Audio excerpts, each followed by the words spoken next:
اعوذ باللہ من الشیطان اللعین الرجیم بسم اللہ الرحمن الرحیم وبہ نستعین۔ آج کی ہماری گفتگو کا عنوان ہے اسلامی بینکنگ کے لیے بنیادی اصول۔ عزیزان، اسلامی بینکنگ کے متعلق گفتگو کرنے سے پہلے اور بینک کی اسلامائزیشن سے پہلے ہمیں یہ جان لینا بہت ضروری ہے کہ کس دلیل کی بنیاد پر بینک کو اسلامائزیشن کیا جا سکتا ہے۔ تو دلائل کی شناخت نہایت ضروری ہے،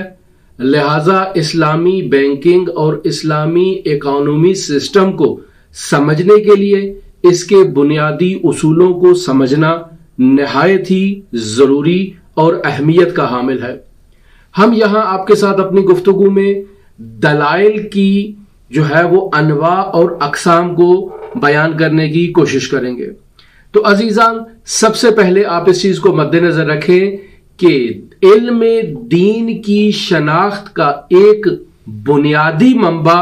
خود عقل بھی ہے اور تجربہ بھی ہے، یعنی انسان اپنی عقل کے ذریعے سے اسلامی تعلیمات کا جائزہ لے اور تجربات کی روشنی میں اسلامی تعلیمات کا بھی جائزہ لے، یعنی اسلامی تعلیمات میں قرآن و سنت کے علاوہ عقل اور تجربے کو بھی معرفت کا ایک ذریعہ اور تائید شدہ منبع شمار کیا جاتا ہے۔ لہٰذا اسلامی بینکنگ اور اسلامی مالی سسٹم کی شناخت کے لیے، جستجو کے لیے منقول منابع تک محدود نہیں رہیں گے، یعنی صرف قرآن و اطرت تک محدود نہیں رہیں گے، بلکہ عقلی جو نظریات ہیں ان کا بھی سہارا لیں گے قرآن و سنت کی روشنی میں، اور تجربات کا بھی سہارا لیں گے قرآن و سنت کی روشنی میں۔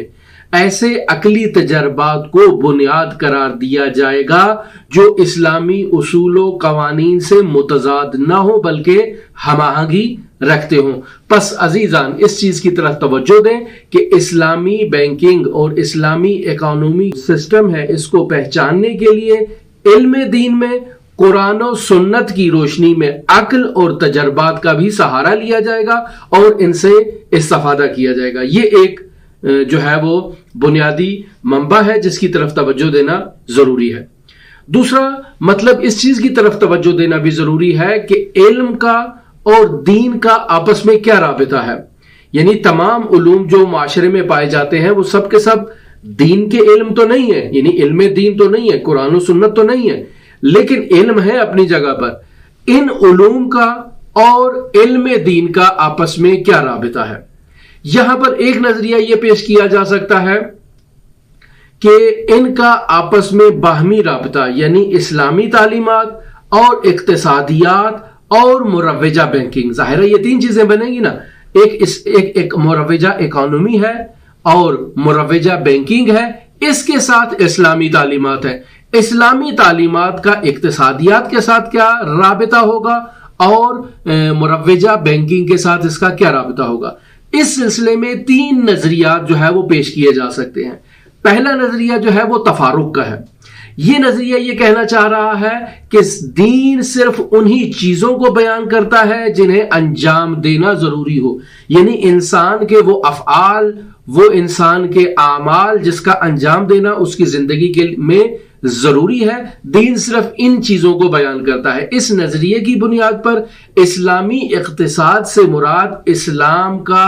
مطلوب اقتصادی سسٹم ہے کہ جو انسان روزمرہ زندگی میں انجام دے، جسے اسلام بیان کرتا ہے۔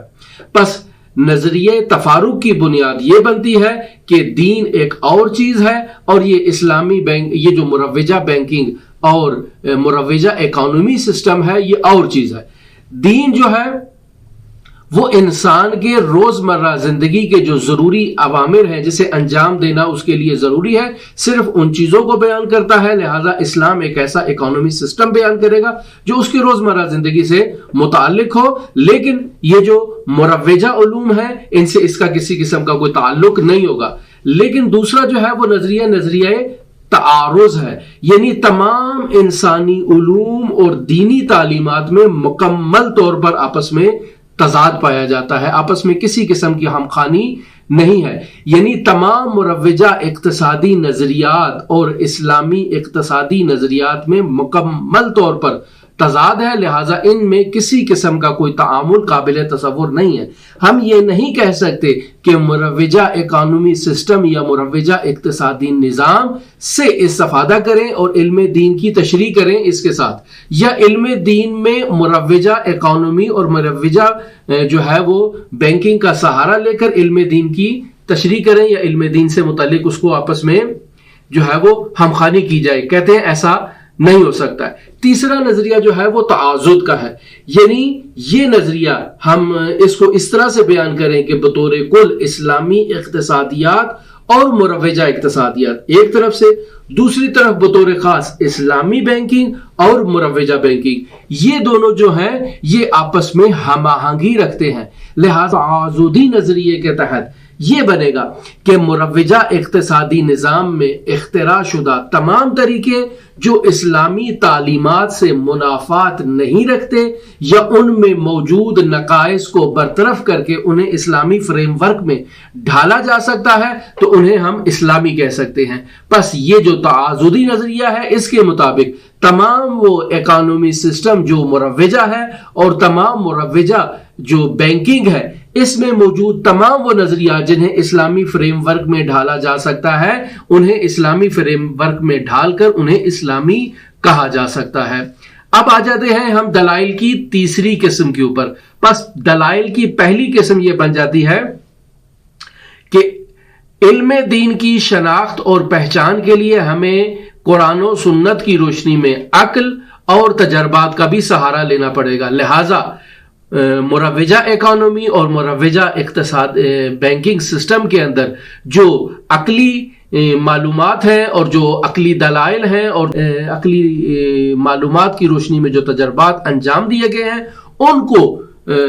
قرآن و سنت کے مطابق جو ہے وہ ان کا جائزہ لیا جائے گا اور ان سے استفادہ کیا جائے گا۔ ہم ایسے نہیں کہہ سکتے کہ صرف قرآن و سنت تک محدود رہیں گے اور عقل اور تجربات سے استفادہ نہیں کریں گے، بلکہ عقل اور تجربات کو بھی جو قرآن و سنت کی تعلیمات کے مطابق ہوں ان سے استفادہ کیا جائے گا اور انہیں اسلامی بینکنگ سسٹم اور اسلامی اکانومی سسٹم کی پہچان کے لیے ان سے مدد لی جائے گی۔ دوسرا یہ ہوا کہ نظریات میں نظریہ تعاضدی کو ہم ایکسپٹ کریں گے، یعنی وہ تمام مروجہ اکانومی سسٹم اور بطور خاص مروجہ بینکنگ سسٹم میں وہ تمام چیزیں کہ جو اسلامی تعلیمات سے متضاد نہیں ہیں اور ان میں موجود نقائص کو برطرف کر کے اسلامی فریم ورک میں ڈھالا جا سکتا ہے، ان تمام آئیڈیالوجیز کو بھی ہم اسلامی بینکنگ میں استفادہ کر سکتے ہیں۔ اور تیسرا جو ہے وہ ہے مکتب، نظام اور علم۔ یہ تین مراحل ہیں کہ جنہیں اقتصاد اور اسلامی بینکنگ کے مطابق جو ہے نا وہ ان کا جائزہ لینا بھی ضروری ہے۔ یعنی طے شدہ مفروضات میں سے ایک مفروضہ یہ ہے کہ اسلامی اقتصاد، مکتب، نظام اور علم جیسے تین مراحل میں قابل تعریف اور قابل تحقق ہے۔ مکتب اور اسلام کے اقتصادی نظام میں عمدہ ترین فرق یہ پایا جاتا ہے کہ اسلام کا اقتصادی مکتب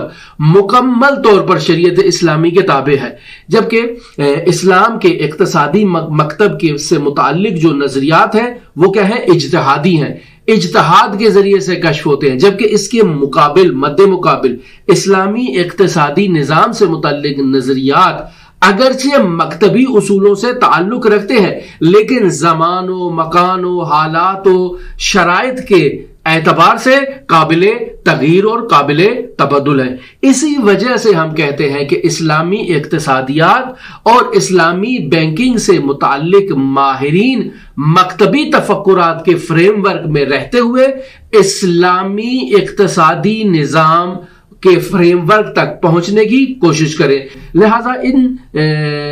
تمہیدی نکات کو مد نظر رکھتے ہوئے ہم اسلامی بینکنگ کے مراحل میں داخل ہوتے ہیں۔ ہمارے ساتھ رہیے گا۔ اللہم صلی علی محمد و آل محمد وعجل فرج